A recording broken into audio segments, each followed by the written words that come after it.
Picture this, September 2nd, 1457, in the valley of Albulena, northern Albania. The mist was so thick that visibility was nearly zero. Into this gorge marched 40,000 Ottoman soldiers, confident they would crush the Albanian resistance once and for all.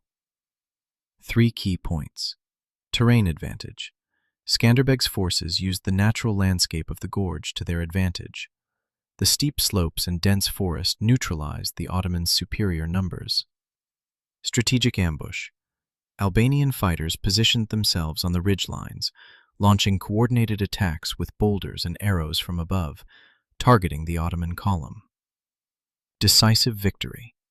By sunset, the Ottoman army was in ruins, with significant casualties and their commander, Hamza Castrioti, captured. A monumental victory for the Albanian resistance. Discover the incredible story of how knowledge of the terrain and strategic ingenuity can turn the tide of battle. Join us in exploring the Eagle and the Empire, where history reveals the power of knowing your ground. Learn more and be inspired by Skanderbeg's legacy today.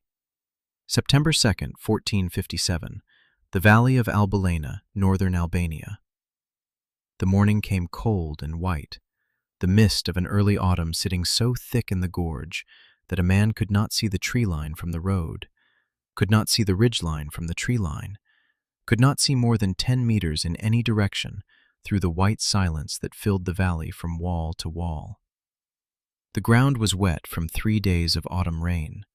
The grass on the slopes above the road was heavy with moisture, each blade bending under what it held. The whole hillside a surface that would give no purchase to a running man and would turn a running horse into a falling one. The river ran cold and fast somewhere to the left, its sound muffled by the mist, present but invisible. The road itself, the single road through the gorge, the only passage from the southern approach into the mountains of northern Albania, was narrow enough that 4 horsemen could ride abreast and no more, the forest pressing close on both sides, the slopes rising steeply above the trees to ridgelines lost in the white morning air. Into this gorge, from the south, came 40,000 Ottoman soldiers. They had been marching for 3 weeks through a country that hated them with the particular hatred of a people who had been given 8 years to understand exactly what Ottoman conquest meant, and had spent those 8 years resisting it under the leadership of the one man who had become, in the imaginations of both sides, larger than any single human being had a right to become. Hamza Castrioti, the nephew of that man, the blood traitor who had been sent by Sultan Mehmed II to lead this army, as proof that even Skanderbeg's own family had recognized the futility of Albanian resistance, rode at the head of the column with the particular confidence of a man who believed the intelligence reports that said the rebel force was broken, scattered, and incapable of serious resistance. The intelligence reports were wrong. On the ridgelines above the road, invisible in the mist and the forest, 8,000 Albanian fighters waited. Not 8,000 soldiers in the professional sense. Farmers and shepherds and craftsmen, and priests' sons and blacksmiths' apprentices who had been fighting for 8 years and had learned, through the specifically brutal education of guerrilla war against the most powerful army in the world, exactly one thing with absolute precision. They could not beat the Ottomans on open ground. But the Ottomans could not beat the mountain if the mountain had people on it who knew how to use it. They waited in the white silence with their bows and their axes and their rocks and their specific Albanian understanding that the gorge below them was not a road. It was a trap, and the 40,000 men walking into it were not an army in this moment. They were a column. In 6 hours, those 40,000 men would lose somewhere between 1/4 and 1/3 of their number, and their commander would be captured, and the army that the Sultan had called the final hunt would be scattered across the mountains of Albania, with nothing to show for 3 weeks of marching, except the knowledge that the mountains had beaten them again. This battle did not save Albania. No single battle could save Albania, and the history of the following century would demonstrate that in the most comprehensive possible way. But Albulena proved something that the 15th century needed proving: that a people without a kingdom, without allies who actually showed up, without resources that matched their enemies by any measure, could use the particular intelligence of knowing their own ground to defeat an empire that owned half the known world. The mountain is the weapon. The men are the mountain's hands. The Eagle and the Empire. To understand the Battle of Albulena, you have to understand what Skanderbeg had already done and why the Ottoman Empire in 1457 was prepared to send 40,000 men into the mountains of northern Albania to finish him once and for all. George Castrioti, Lord of the Albanian Highlands, who would become known across Europe as Skanderbeg, a corruption of the Turkish Skanderbeg, Lord Alexander, the name his Ottoman captors had given him in a comparison to Alexander the Great that turned out to be a prophecy rather than a compliment, had spent his childhood and young adulthood inside the Ottoman system. He was given as a hostage to the court of Sultan Murad II as a young boy, converted to Islam, given a Turkish education, and trained in the Ottoman military tradition with the particular thoroughness that the Ottomans applied to promising young men from their vassal nobility. He served, he commanded, he rose. He became exactly what the Ottomans had intended to make of him: a capable, loyal officer who understood Ottoman military doctrine from the inside and commanded Ottoman troops with competence. And then in 1443, at a moment when Ottoman forces were under pressure from a Hungarian army in the Balkans, he deserted. He forged an Ottoman letter authorizing him to take a force and go north, rode to the Albanian fortress of Kruja, raised the flag of his father's house, the black double-headed eagle on red that is still the Albanian flag today, and announced that he was done being what the Ottomans had made him, and was returning to what he had been born to be. What followed was 20 years of resistance that made his name known from the Vatican to Constantinople and from Paris to Cairo, because 20 years of resistance by a small Albanian principality against the Ottoman Empire was not merely militarily remarkable. It was theoretically impossible, and it kept happening anyway. He fought at the mountains, he fought in the forests, he fought with the full force available to a man who understood Ottoman military doctrine completely from his years of training inside it, and who had spent 2 decades developing the counter-doctrine, the specific Albanian answer to every Ottoman tactical approach, the set of techniques that turned the mountain landscape of northern Albania into the single greatest military asset he possessed. He hit and withdrew. He appeared where he was not expected. He refused the open-field engagement that would have let Ottoman numbers and discipline tell.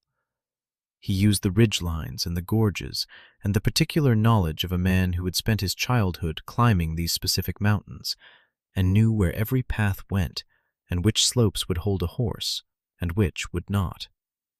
He won.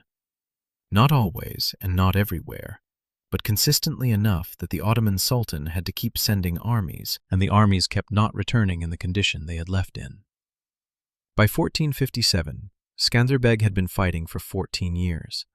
He had won the Battle of Torviol in 1444, the first major engagement, where he ambushed an Ottoman force in circumstances very similar to what Albulena would produce. He had won at Oranik in 1446, at Shkodra in 1448, at Polog and Mekad in 1453, and at a dozen smaller engagements that the sources do not always name, but that the pattern of Ottoman defeat made unmistakable.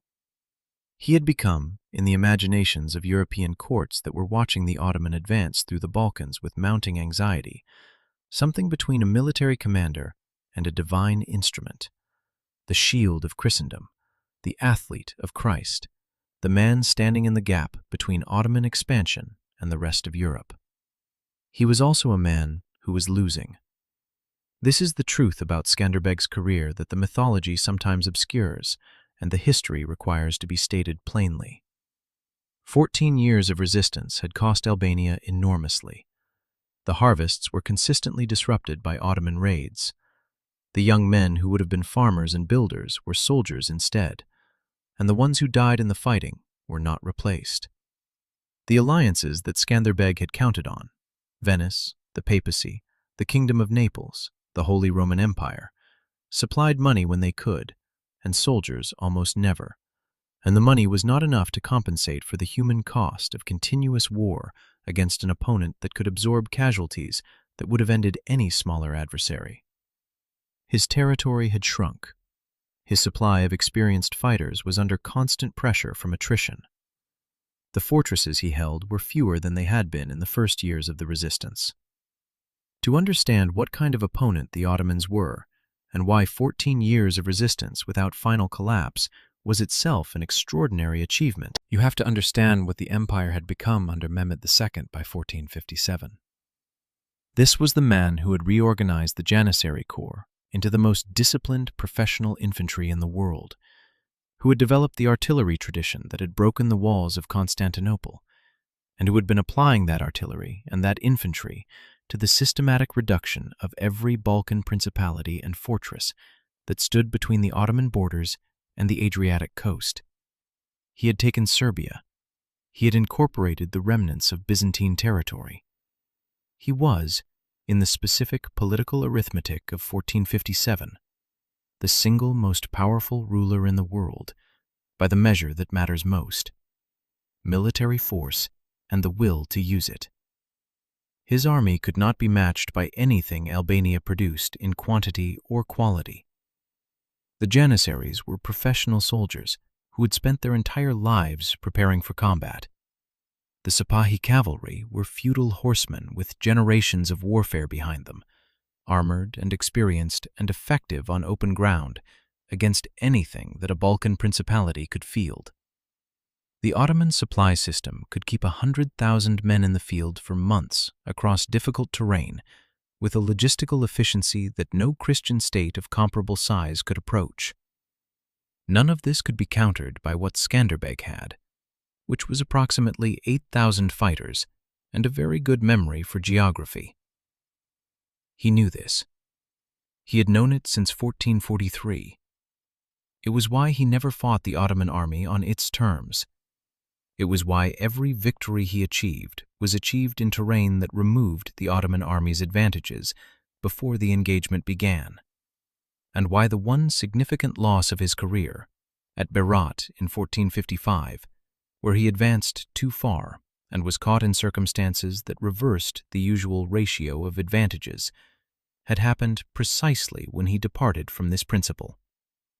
Albulena would be the most complete demonstration of the principle in his career, and in 1455 his nephew, Hamza Castrioti, defected to the Ottomans. Hamza was the son of Skanderbeg's brother, a young man who had been raised in the Albanian noble tradition and who had been, by some accounts, Skanderbeg's most promising junior commander. The defection struck at something deeper than military capability.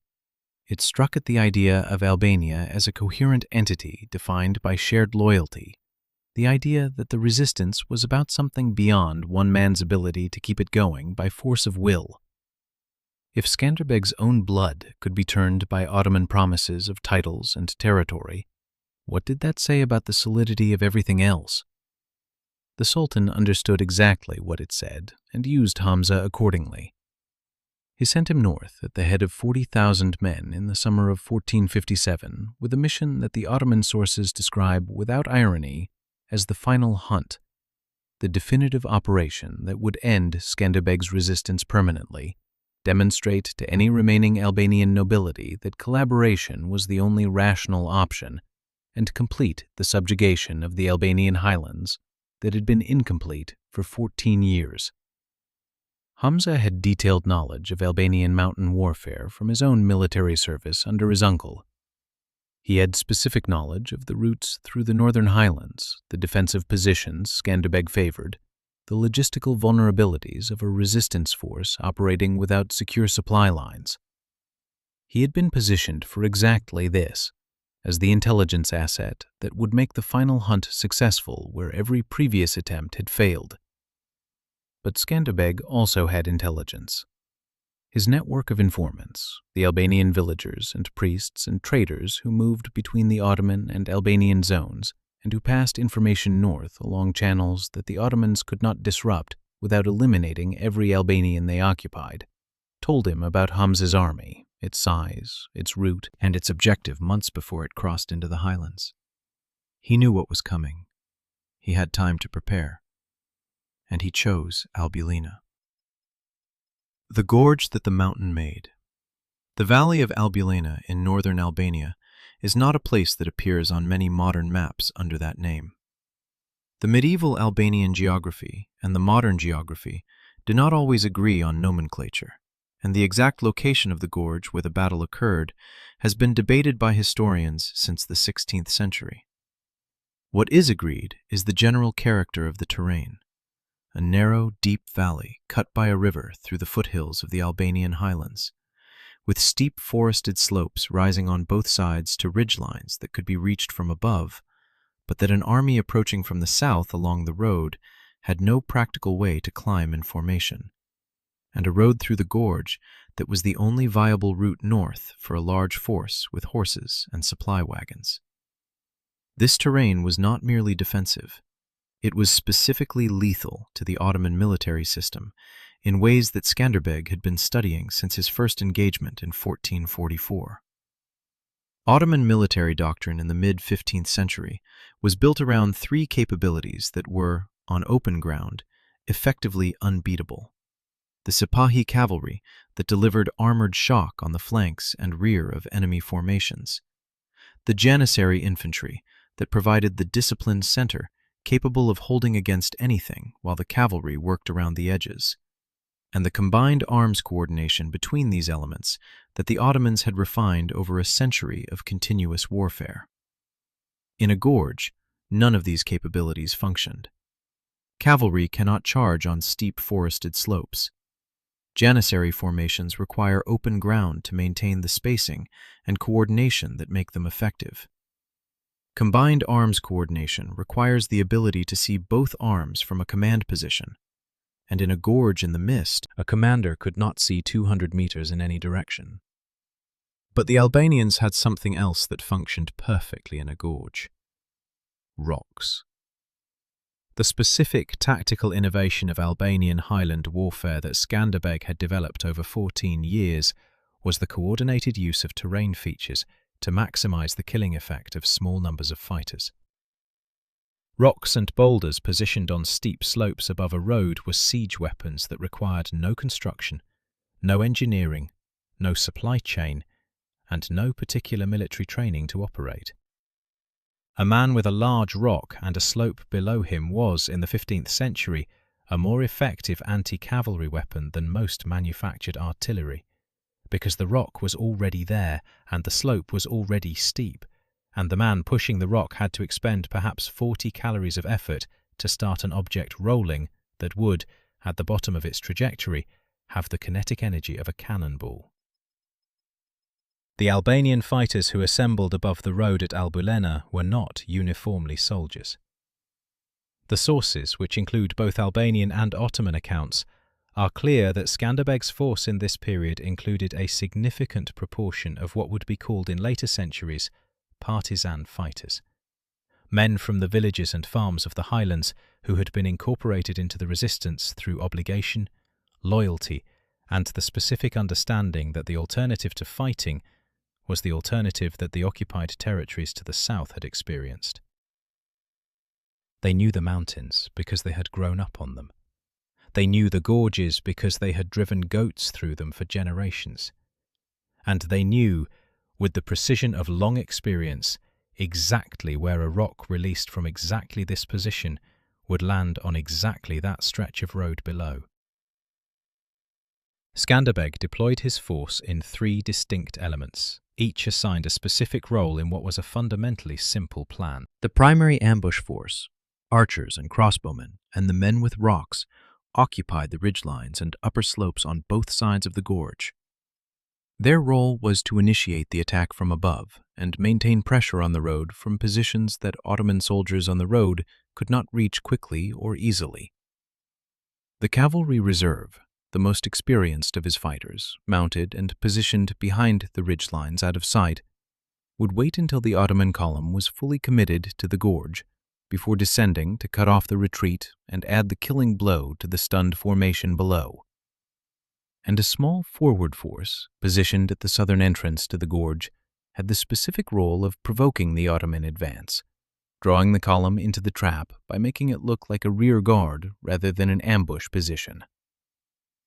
The numbers of each element tell the story of how Skanderbeg allocated the 8,000 he had. The ridgeline ambush force was the largest, probably 5,000 men, because it needed to maintain continuous fire pressure across the full length of the gorge for several hours without being overrun by the climbing response that Ottoman discipline would inevitably generate. The cavalry reserve was smaller, perhaps 1,500 to 2,000, because its role was a specific strike at a specific moment rather than a sustained engagement. The forward bait was smallest of all, a few hundred men whose job was to be seen and to run convincingly. The men who held the ridgelines were not uniformly equipped. Albanian mountain warfare in this period was not the standardized, uniform equipment army of a large state. It was the fighting force that a principality under siege could assemble from what was available, and what was available varied by the social position of the man who brought it.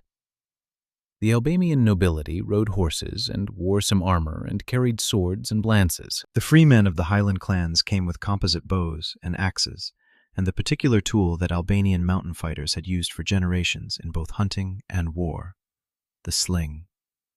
The crossbow was present in smaller numbers, having diffused from Venetian contact through the western Albanian towns.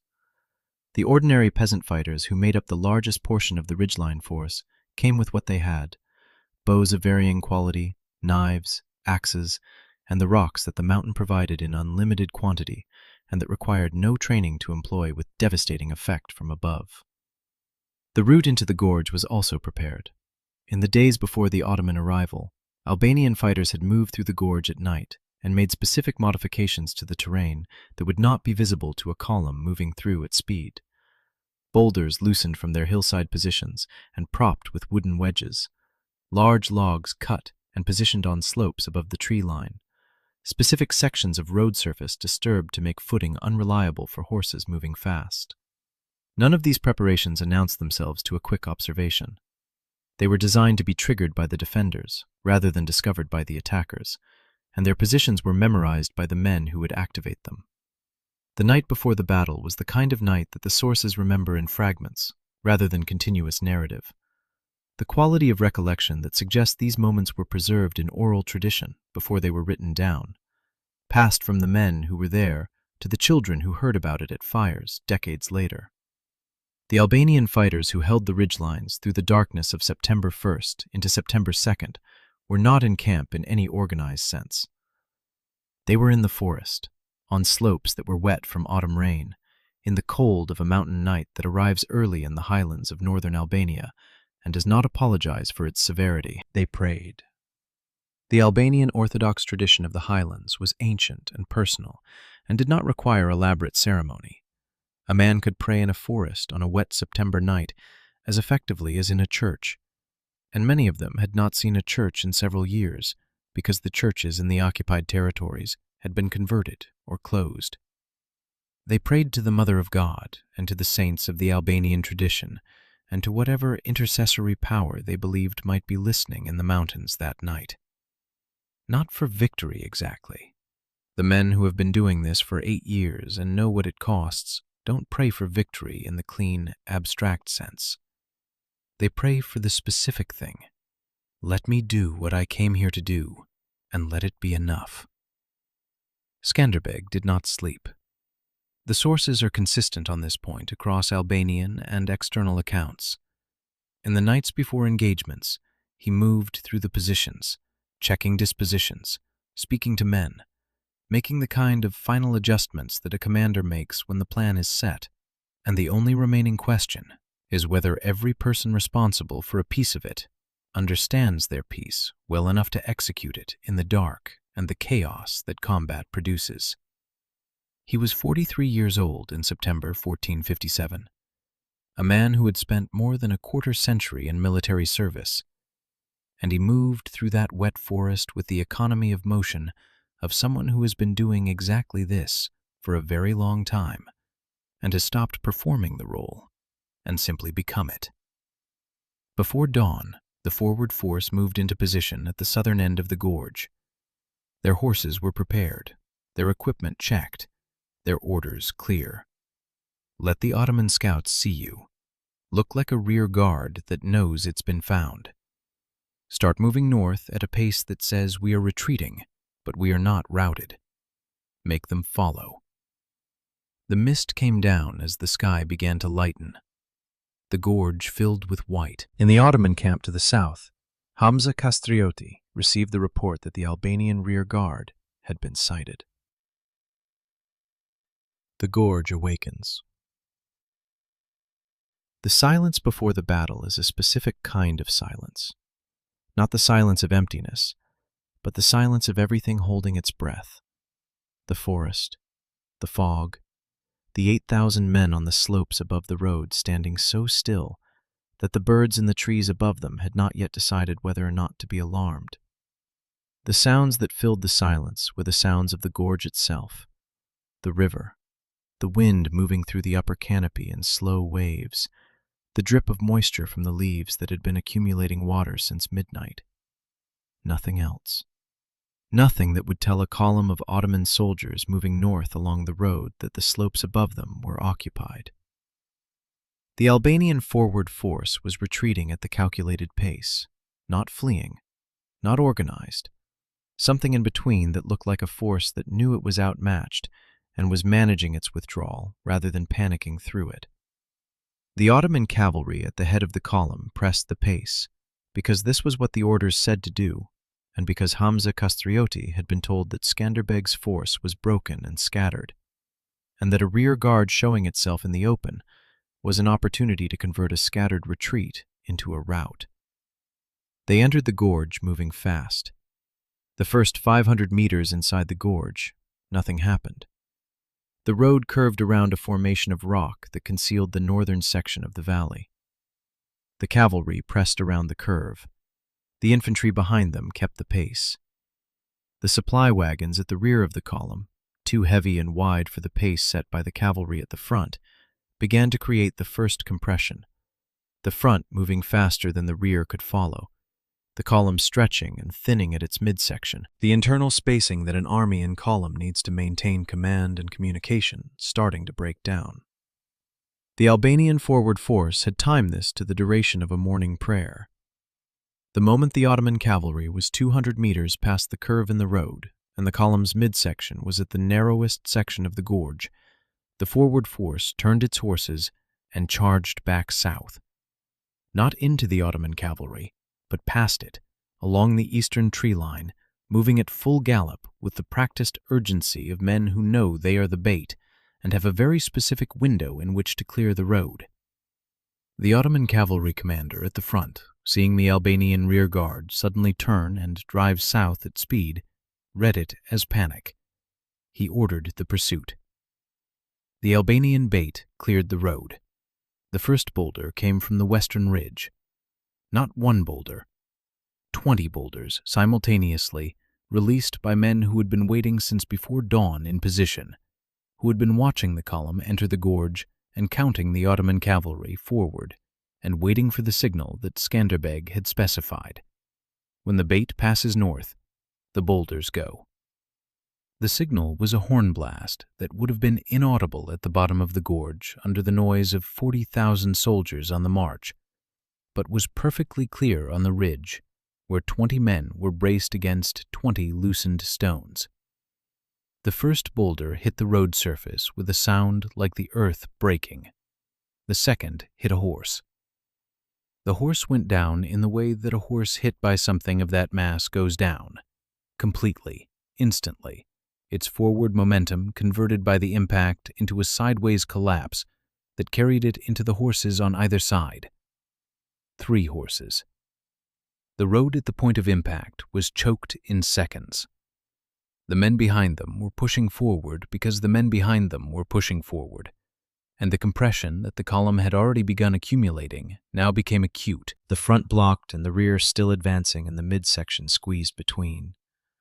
The boulders kept coming, not in a pattern, not in a rhythm, in the irregular sequence of men releasing stones as fast as they could be leveraged off their prepared positions, the rocks arriving at the road below in a rain that made no sound until impact, and that gave the men on the road no information about where the next one was coming from.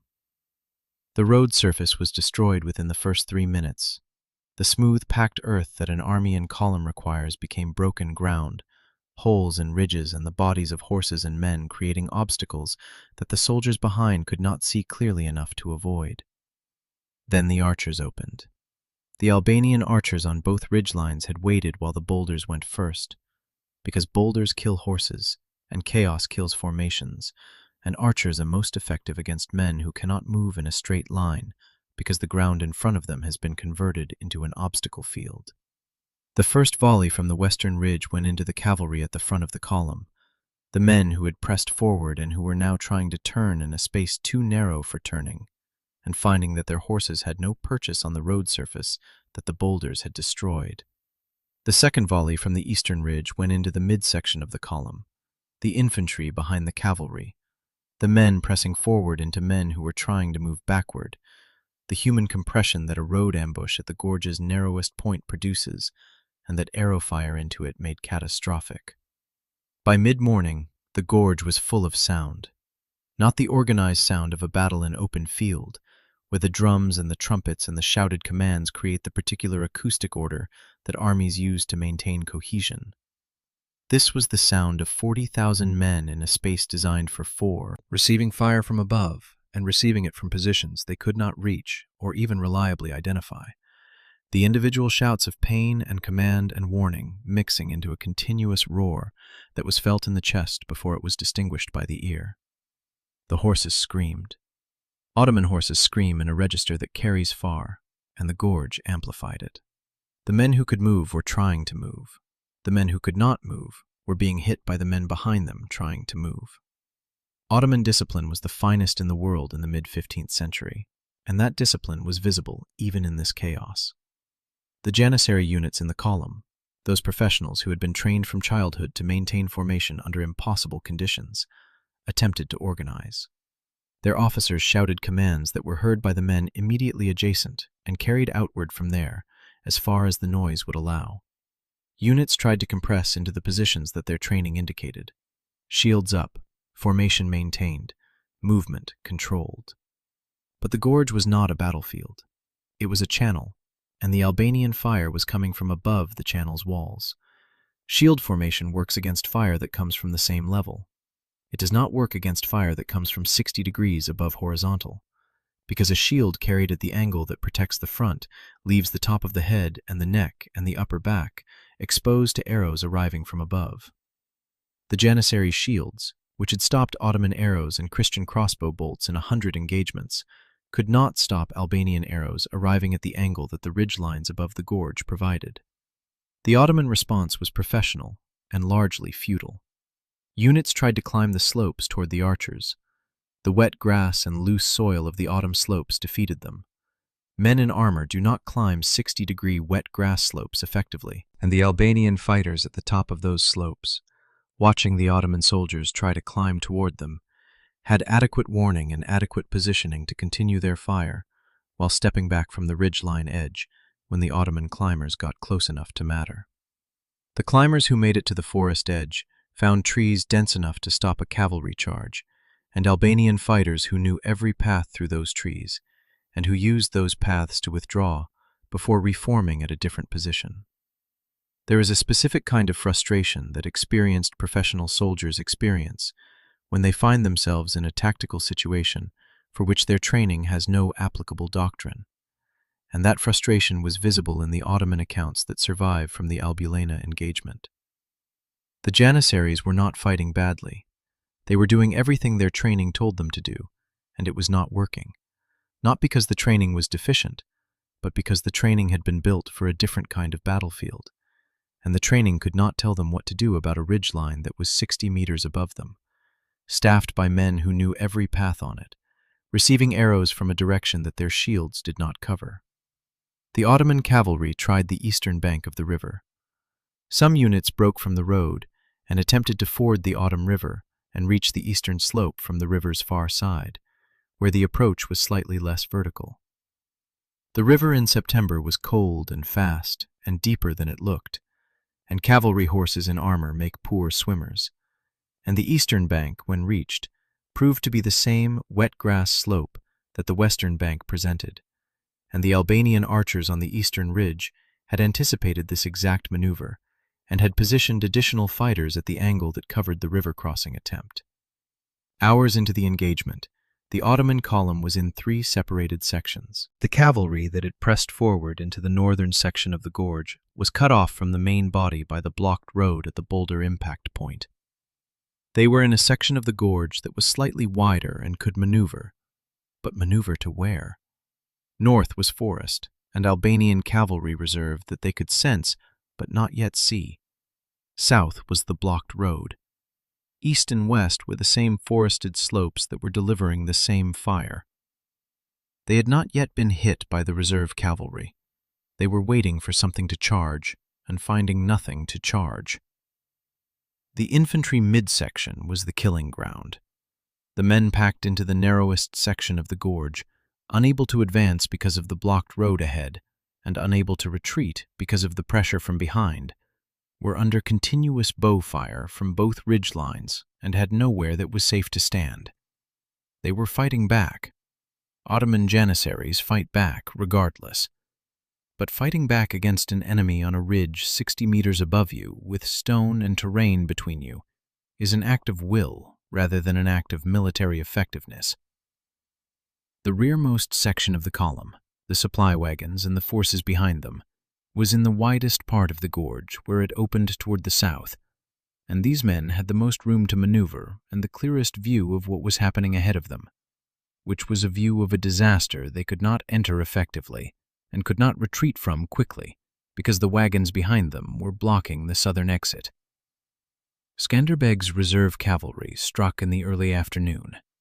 The Albanian cavalry that had been held north of the gorge's northern exit, invisible behind the ridge line, had been listening to the battle develop through the morning with the focused patience of men who have been told exactly when to move and who understand that moving before that moment will waste everything that the infantry on the ridge lines has bought with their position and their arrows and their boulders.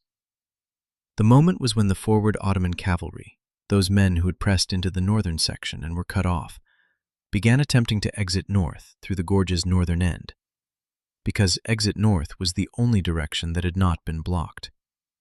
They came down from the ridgeline at the gallop, not a charge in the open field sense, not the armored hammer blow of cavalry against cavalry on flat ground, but the descending strike of men who know the slope they are descending, whose horses know the footing, who have ridden this ground in training specifically for this moment, and whose speed at the point of impact is the speed of descent rather than the speed of a flat ground charge. Faster, because gravity adds to what muscle provides. The forward Ottoman cavalry, which had been organized and ready for a forward engagement, found the Albanian cavalry arriving from the angle they had not prepared for, from above and behind the northern ridgeline, descending its speed into their left flank, while the main force pressed from the south through the blocked road. The collision was the loudest sound the gorge had produced since the first boulder. The Albanian cavalry did not try to hold the line against 40,000. They struck, disrupted, killed, and withdrew. Struck again from a different angle, killed, and withdrew. It was not the decisive pitched battle of two cavalry forces that the artists who painted this conflict later imagined. It was a series of rapid engagements in which the Albanian riders had the advantage of preparation, terrain knowledge, and the specific confidence of men who had done this before, and who understood that their role was not to defeat the Ottoman cavalry in a sustained engagement, but to complete the disruption that the morning's boulder and arrow fire had begun. By late afternoon, the gorge had done its work. What remained of the Ottoman formation in the main section was not a formation. It was a broken aggregate of men, trying individually to find a direction that led somewhere other than where they currently were, and individually receiving the continuous pressure of a defensive force that, unlike the force it was destroying, did not need to be anywhere else. and did not have anywhere else to go. The Albanian fighters on the ridgelines had not charged. They had stayed in their positions, maintained their supply of arrows and rocks, and kept the fire continuous and the pressure unrelenting for 6 hours. 6 hours of rain from above. The rout, when it began at the rear. It began with the supply wagon guards, who had the clearest view of what was happening ahead of them and the most room to turn around, and who made the assessment that men with full situational awareness make when the situation is clear. They turned and moved south, and the wagons were abandoned, and the guards became men moving south as fast as Albanian September terrain allowed. The rout spread north as the information of the rear's movement reached the midsection, and as the forward units, finding the rearward pressure releasing, understood what it meant. Hamza Castrioti, trying to hold the column together through the afternoon, tried to move north through the gorge toward the wider ground, where the cavalry reserve had been engaged, believing, correctly, that the northern section offered more room to reform, and that a reformed cavalry could cut through what had looked like a relatively small blocking force. He made it to the northern section. He did not make it out. The Albanian cavalry that had been striking and withdrawing all afternoon was still there, still positioned, still operating with the specific intelligence of men who had been told what to do with the Ottoman commander if they captured him. Hamza Castrioti was taken prisoner in the confused fighting of the afternoon, his horse brought down by an Albanian rider who had identified the command banner and been given specific instructions about what the banner meant. The gorge was quiet by sunset. The valley in the dark. By the time the sun went down on September 2nd, 1457, the valley of Albulena held what battles leave behind when the fighting is over and the survivors have gone. The road was unrecognizable as a road. The boulder impacts had torn the surface apart from the compressed section of the gorge northward to the point where the first stones had hit, and in that section the destruction was layered. The stone damage beneath, the human and animal damage above, the detritus of 40,000 soldiers' equipment scattered across and along the destroyed surface in the patterns that mass movement under fire produces. Ottoman shields, arrows by the thousands, some spent against the road surface, some in bodies, some simply dropped when the men carrying them decided that the shield was slower than they needed to be. Swords and lances abandoned when running became the only available tactic. Supply packs from the wagons opened and emptied by the impact of the wagon's abandonment, their contents mixed with the road dirt in a way that made even the undamaged goods useless.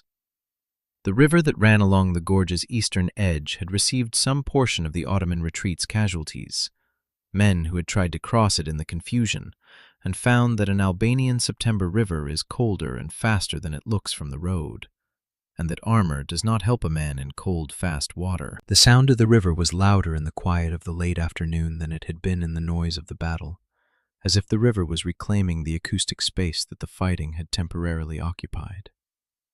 Ottoman casualties at Albulena are recorded in the sources with the variation that attaches to all medieval battle casualty data, but the general picture is consistent.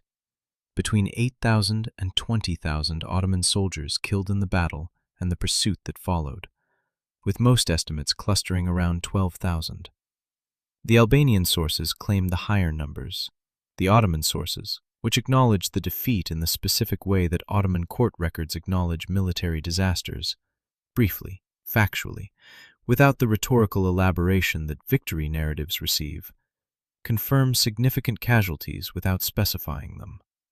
Skanderbeg's own losses were light relative to the damage inflicted. Estimates run between several hundred and 2,000, reflecting the asymmetry of an ambush in terrain chosen by the defenders rather than a pitched battle on contested ground. Hamza Castrioti was alive and in Albanian custody. His fate was negotiated rather than immediately lethal.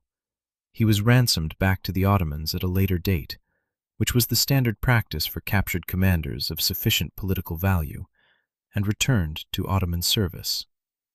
The Albanian sources note that his capture was among the most significant trophies of the battle, not for the tactical value of removing him from command, but for the symbolic value of demonstrating that the man the Sultan had sent to finish Skanderbeg had himself been finished, at least for the moment.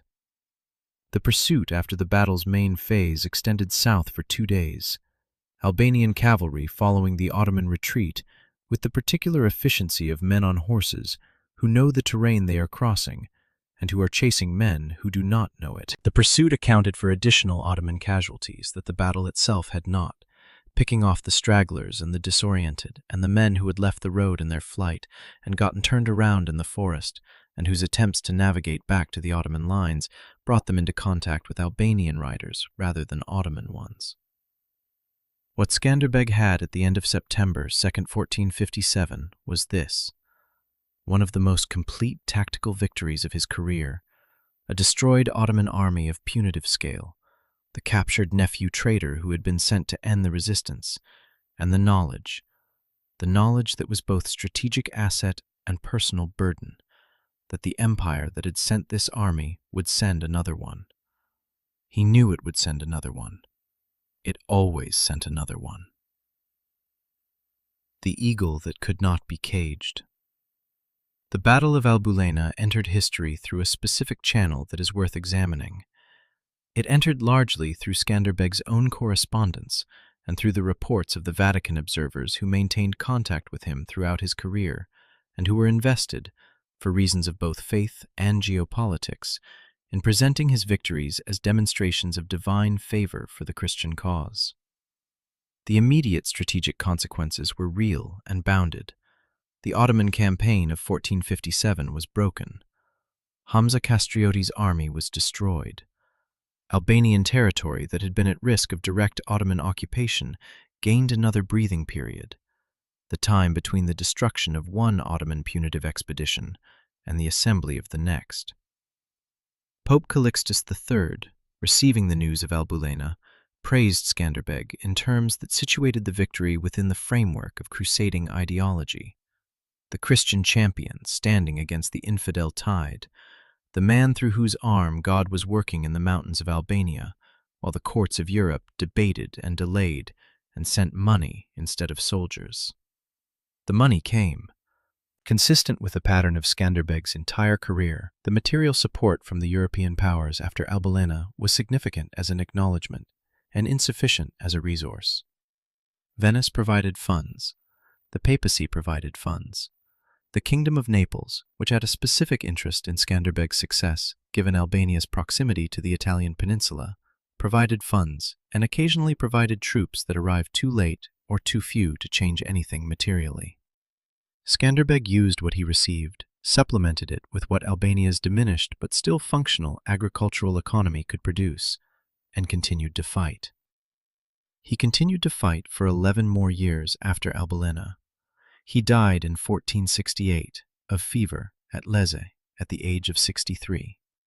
He had spent 40 years in military service, 25 of them in resistance against the Ottoman Empire, and he died in his own capital rather than as an Ottoman prisoner or an Ottoman subject, which is what the Ottoman Empire had been trying to make him since 1443. 6 months after his death, the Ottoman Empire took Kruye and began the final subjugation of Albania that it had been attempting since before he was born. Within a decade, Albania was an Ottoman province. The thing that Skanderbeg had spent his life preventing had happened, and the thing that he had spent his life demonstrating, that it was possible to hold, that the mountains were defensible, that Albanian fighters could beat Ottoman armies in Albanian terrain, did not prevent it. But what did not prevent a thing can still shape a thing. The Albanian resistance under Skanderbeg produced a mass emigration of Albanians to southern Italy, the Arboresce, communities that preserved Albanian language, culture, and identity through 5 centuries of Italian history, and whose descendants are still present in Calabria and Sicily today. It produced, in the Albanian population that remained, a specific culture of mountain identity and resistance that would resurface in every subsequent century when the principality was contested by external powers. And it produced, in the European political imagination, the template for the kind of resistance that Albulena exemplified. the small nation in its own terrain, using that terrain as a force multiplier, making the impossible cost of conquest exceed the value of what was being conquered. This template was not simply Albanian, it was human. It has been reproduced in every century since 1457 by every people who have found themselves in the relationship that Skanderbeg found himself in. Without the material resources to match a powerful enemy, but with a landscape they knew better than that enemy did, and a will to use it that the enemy had not planned for. The Ottomans eventually took Albania. The Austrians eventually took the Swiss highlands briefly. The French eventually took the Spanish peninsula briefly. The British eventually lost the American colonies. The Germans never fully controlled Yugoslavia in 1941. The Americans never fully controlled Vietnam. The Russians never fully controlled Afghanistan. The specific historical instances vary infinitely. The underlying geometry is the same, and it was demonstrated with particular clarity in a gorge in northern Albania on September 2nd, 1457, by 8,000 people who owned nothing except their knowledge of the mountain and their will to use it. The mountain is the weapon. Skanderbeg understood this before he articulated it. The men on the ridgelines above Albulena understood it without articulating it at all. They understood it the way you understand the ground under your feet when you have been walking it since childhood, which is to say completely and without words. Centuries later, the valley of Albulena is a quiet stretch of Albanian countryside. The gorge is still there. The mountains do not move on human timescales. The road through it has been widened and paved, the slopes cleared in places for agriculture. There are no markers for the battle specifically, though the region is clearly Skanderbeg country in the way that everywhere in Albania is Skanderbeg country. His name on the main square of every significant town, his image on the currency, his black eagle on the flag that flies everywhere. He is on the flag of a country that exists, which is not nothing. Given what the Ottoman Empire tried to do, and what it eventually, temporarily achieved, and given the 450 years of subsequent history that tried in its own ways to finish what the Ottomans started, he is on the flag of a country that exists. The geometry of Albulena survived Skanderbeg. It survived the Ottoman period and the subsequent centuries of external pressure and internal contest. It survived as a principle that the Albanian highlands demonstrated again and again to every army that came into them without knowing them. The people who know a mountain are the mountain's army, and the mountain's army fights on ground that numbers cannot simply overwhelm. This is what 8,000 people showed 40,000, and what the Valley of Albulena showed to everyone who has thought about it since September 2nd, 1457. Not that small is always enough, not that will overcomes everything, but that knowledge of ground, deployed with patience and precision and the willingness to use the land itself as a weapon, changes the arithmetic of what is possible in ways that no calculator of strength in isolation could have predicted. The mountain held him long enough. And what the mountain held, history could not entirely take away. The black eagle still flies. The gorge is still there. And somewhere in the memory of every Albanian who knows what happened on September 2nd, 1457, 8,000 people are still on that ridgeline in the white September mist, waiting for the signal, holding the mountain that is holding them back.